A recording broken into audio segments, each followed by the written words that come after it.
Assalamualaikum warahmatullahi wabarakatuh. Kami dari kelompok 5 akan menjelaskan tentang APEDS yang beranggotakan saya Risma Hanifatin Amamah nomor urut 28.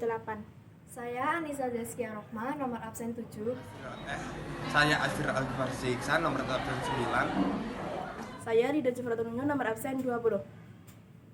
Nama saya Tita Lestari, nomor absen 32. Saya Yuni Mustika Sari Dewi, nomor absen 34.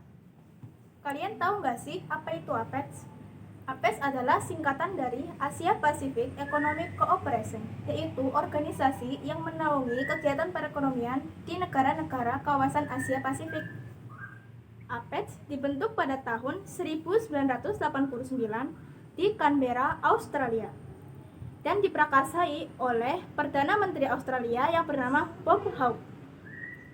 APEDS beranggotakan 21 negara dan memiliki lambang seperti berikut.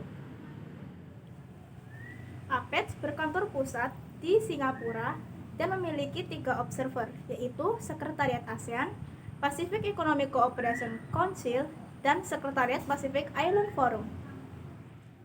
Nah, kalian kan udah tahu apa itu APEC. Kira-kira apa sih yang latar belakang berdirinya APEC?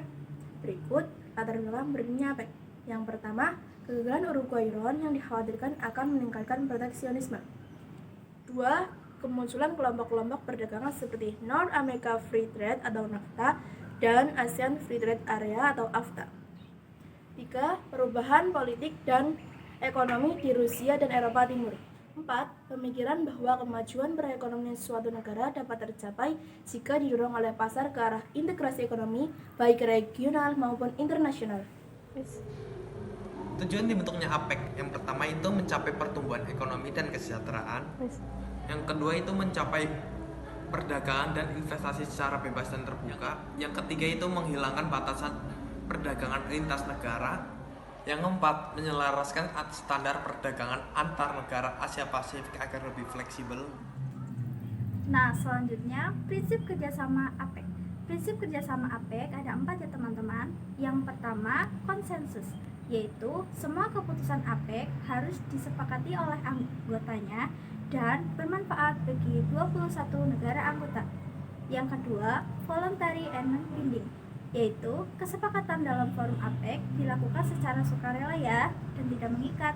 Yang ketiga, concerted unilateralis, yaitu pelaksanaan keputusan dilakukan secara bersama-sama sesuai kemampuan tiap ekonom tanpa syarat resiprositas. Dan yang terakhir, yang keempat, differentiated time frame, yaitu setiap ekonomi maju diharapkan melakukan liberalisasi terlebih dahulu. Peran serta Indonesia dalam APEC. Pada tahun 1994, Indonesia pernah jadi tuan rumah konferensi tingkat tinggi atau KTT APEC di Bogor, tepatnya pada 15 sampai 16 November 1994. KTT ini jadi momentum bersejarah buat APEC karena menghasilkan kesepakatan bernama Bogor Goals. Apa sih Bogor Goals itu? Bogor Goals adalah kesepakatan antar anggota APEC yang membahas khusus tentang perdagangan dan investasi secara bebas terbuka di Asia Pasifik. Dalam mencapai Bogor Goals, ada 3 bentuk kerjasama yang bakal dilakukan antar anggota APEC. Yang pertama, memperkuat sistem perdagangan antar negara secara terbuka. Caranya dengan ngilangin hambatan biaya maupun hambatan lainnya dalam berdagang antar negara. Yang kedua, perdagangan dan investasi di Asia Pasifik lebih dikencangkan lagi. Caranya menetapkan harga teman yang bakal jadi standar biaya perdagangan antar anggota, akses informasi dan administrasi dipermudah, dan kebijakan di seluruh anggota juga disamakan. Yang ketiga, meningkatkan kerjasama pembangunan Asia Pasifik. Caranya memberikan pelatihan ekonomi dan teknik ekotek yang bisa mengembangin sumber daya anggota biar siap menghadapi tantangan ke depan. BTW, poin nomor 3 itu ide dari Indonesia loh. Tujuannya biar SDA maupun SDM anggota APEC bisa berkembang. Jadi Indonesia memang punya kontribusi signifikan buat APEC. Sekarang, apa sih manfaat APEC bagi Indonesia? Nah, manfaat APEC bagi Indonesia antara lain 1. SDA dan SDM Indonesia menjadi meningkat berkat pelatihan yang diadakan APEC atau anggota APEC lainnya. 2.